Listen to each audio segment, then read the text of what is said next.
And when you call in for help, which I often do, and I have the questions, why you either get Mary Lou or Maggie, and they, I tell you, with our work with the National Center for Beef Excellence, the AICA organization is just unbelievably efficient and helpful. You, depending on whether you're registering online or those kind of things, you get your immediately you have registration number, unless you've made some other kind of mistake down the line, or and you get it in the mail next couple of days. So it's extremely efficient, and the reason it is because we have the kind of help like Maggie Smithee. She's a Smithville resident, and so now you see the face behind the voice. So let's welcome Maggie Smithee. Thank you, and it's nice to put a voice on the phone with faces here. Because some of you, I don't know if I've ever talked to, some of you I talk to 5 times a day. It just depends. So it's nice to meet everybody. Today we're just going to talk a little bit about performance basics and the performance or the enrollment, female enrollment that we require. You don't have to do, but we have 3 different programs. For performance, if you send it in, there's 2 program options. At calving, you'll want to send in your birth weights. Those are always a must. So they'll show up on your pedigrees. They're going to show up with your EPDs.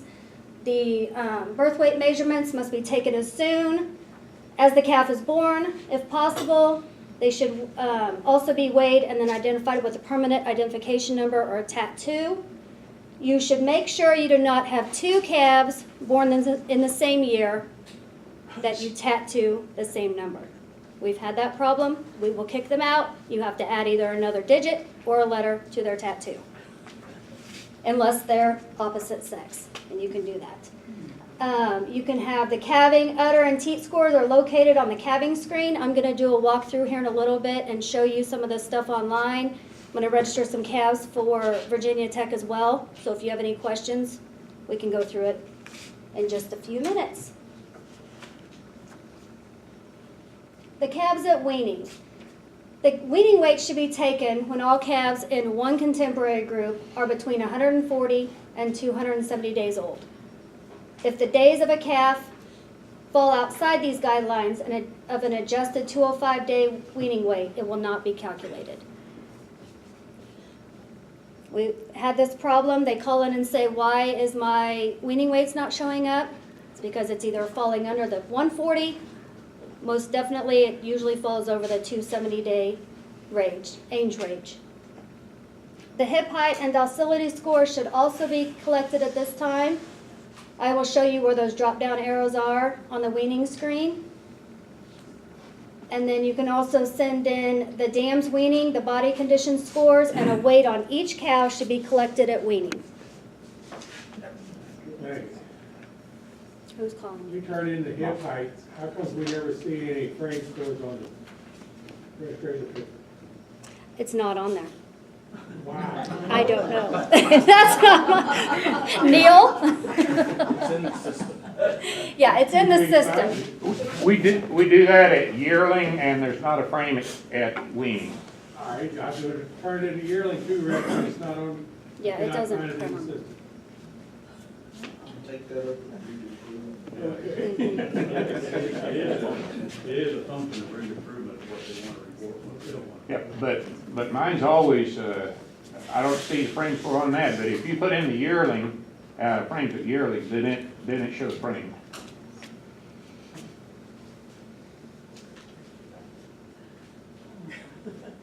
I'll show you. On the registration? Not on the registration papers, on your online. performance report. Yeah. And I have a performance report that we can look at too. Well, because they're already printed.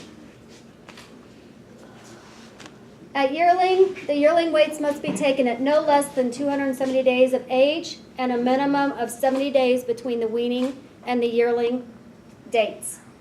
Cattle must not be more than 430 days old when you weigh them for yearling. And yearling weights are taken when all calves in a contemporary group are between the 320 to 210 days of age. to calculate the 365-day adjusted yearling weights.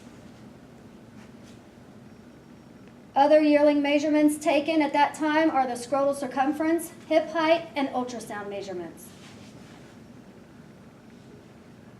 It is also important to identify calves that were on your weaning report but were culled before the yearling weights were taken and given the appropriate calf disposal code.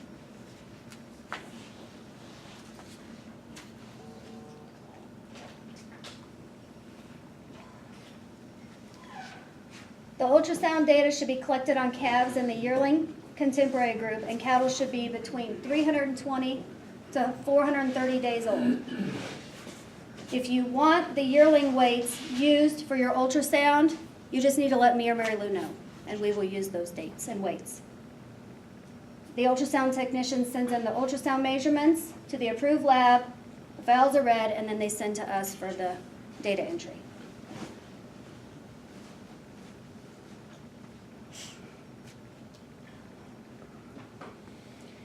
Calves will be managed in groups. Within a management group, treat all calves alike and weigh them all on the same day. Remember, there must be at least 2 calves of the same sex in a contemporary group. You will use the management and group codes to separate calves in different pastures and manage differently. Then you will send in all the records, even for those calves that you do not intend to register. With the complete reporting of records will also assure that cows are given credit for calving, even for those calves that lost calves prior to weaning. It is also important that actual measurements, not the adjusted, be submitted to AICA.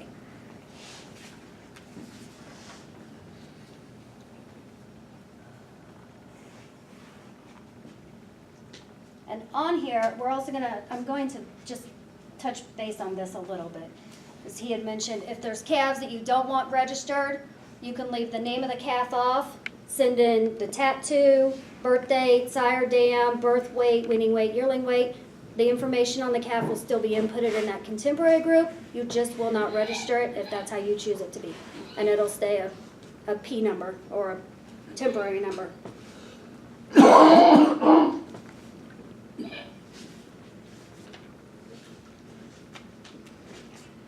For the ET calves, embryo transfer calves are included in national cattle evaluation.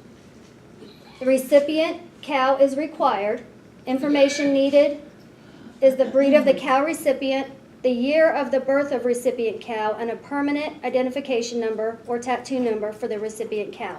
If the recipient is registered and has a number with the AICA, there's a place on the paperwork or online for you to input that, and it'll pull it up, and it'll pull up the dam's birth date, tattoo, and age. You will also need to make sure the dam and sire of all ET calves are DNA tested. If they have not been, you can just call us, either me or Mary Lou, and give us the number over the phone. We'll get the kit to you. The management code for all ET calves is going to be a 4. They will be put in their own contemporary group. You will put ET at the end of the name of the ET calf. You will also provide the flush date and the signature of the dam at time of flush on the application.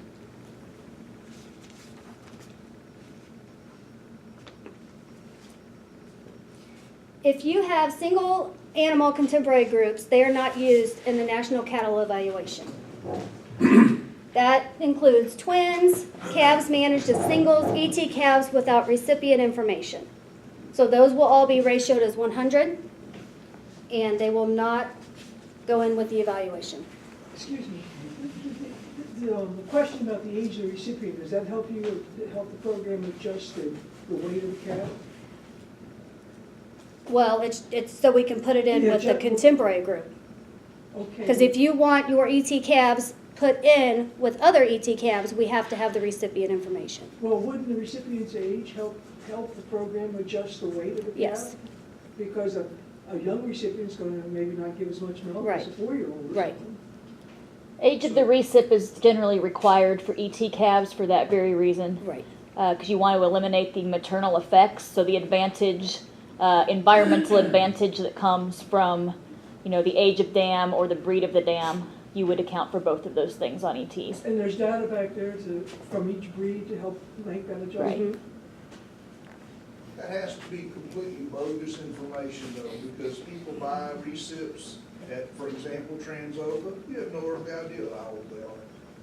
So how do you put an age in for them? We don't put in a birth, if they don't have the birth date, they just No, can the put age of in, the right, receipt. the years of age. You don't know it. How do you know it? That's what they, Well, up until 5, you can. Yeah, up to 5. I mean, all I'm saying is you're basically forcing somebody to falsify information, because there is no way around it.